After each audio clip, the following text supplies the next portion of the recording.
Sebagaimana teman-teman wartawan ketahui bahwa KPK telah menerima laporan dari masyarakat terkait dugaan adanya penerimaan gratifikasi oleh salah satu pejabat di Kementerian Hukum dan HAM. Nah, laporan tersebut diterima di Direktorat PLPM, kemudian dilakukan telaah, klarifikasi terhadap pelapor, dan kemudian laporan tersebut setelah diyakini ada unsur tindak pidana korupsi kemudian disampaikan kepada Deputi Penindakan yang selanjutnya dilakukan penyelidikan.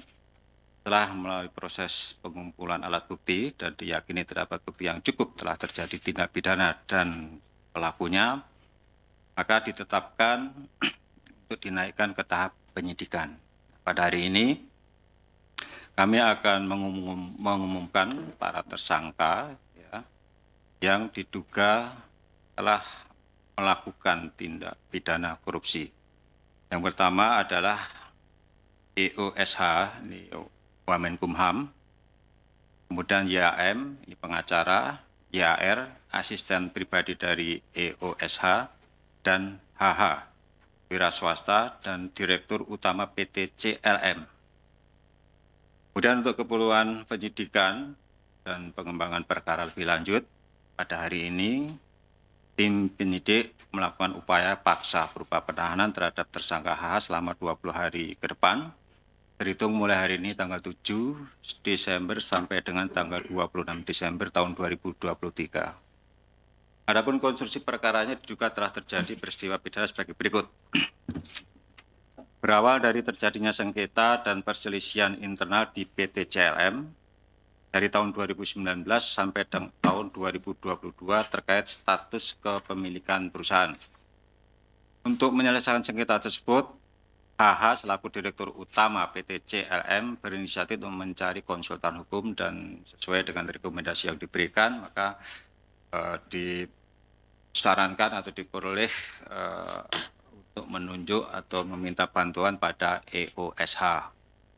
Sebagai tindak lanjutnya, sekitar bulan April tahun 2022 dilakukan pertemuan di rumah dinas EOSH yang dihadiri oleh HH bersama staf dan pengacara PT CLM, EOSH, YAR, dan YAM. Dengan kesepakatan yang dicapai yaitu EOSH siap memberikan konsultasi hukum terkait administrasi hukum umum PT CLM.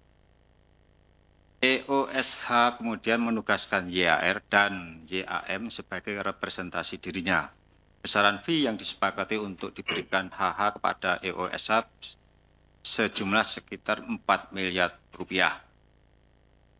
Selain itu juga ada permasalahan hukum lain yang dialami HH di Barreskrim Polri, dan untuk itu EOSH bersedia dan menjanjikan proses hukumnya dapat dihentikan melalui SP3 dengan adanya penyerahan uang sejumlah sekitar 3 miliar rupiah.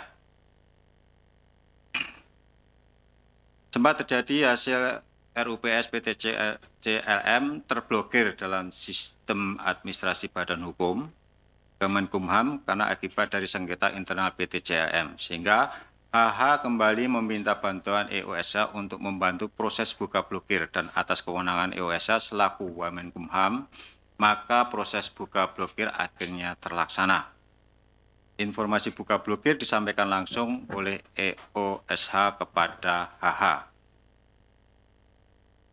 Selain itu, HH juga memberikan uang sejumlah sekitar 1 miliar untuk keperluan pribadi EOSH maju dalam pencalonan Ketua Pengurus Pusat Persatuan Tenis Seluruh Indonesia.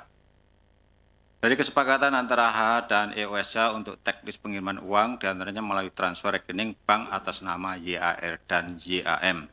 KPK menjadikan pemberian uang sejumlah sekitar 8 miliar rupiah dari HH kepada EOSH melalui YAR dan YAN sebagai bukti permulaan awal untuk terus distribusi dan dikembangkan lebih lanjut terkait dengan penerimaan lainnya. HH sebagai pihak pemberi disangkakan melanggar pasal 5 ayat 1 huruf A atau huruf B atau pasal 13 Undang-Undang Nomor 31 Tahun 99 tentang pemberantasan tindak pidana korupsi sebagaimana telah diubah dengan Undang-Undang Nomor 20 Tahun 2000 1 tentang perubahan atas Undang-Undang Nomor 31 Tahun 99 tentang pemberantasan tindak pidana korupsi. Demikian. Download Tribun X sekarang, menghadirkan lokal menjadi Indonesia.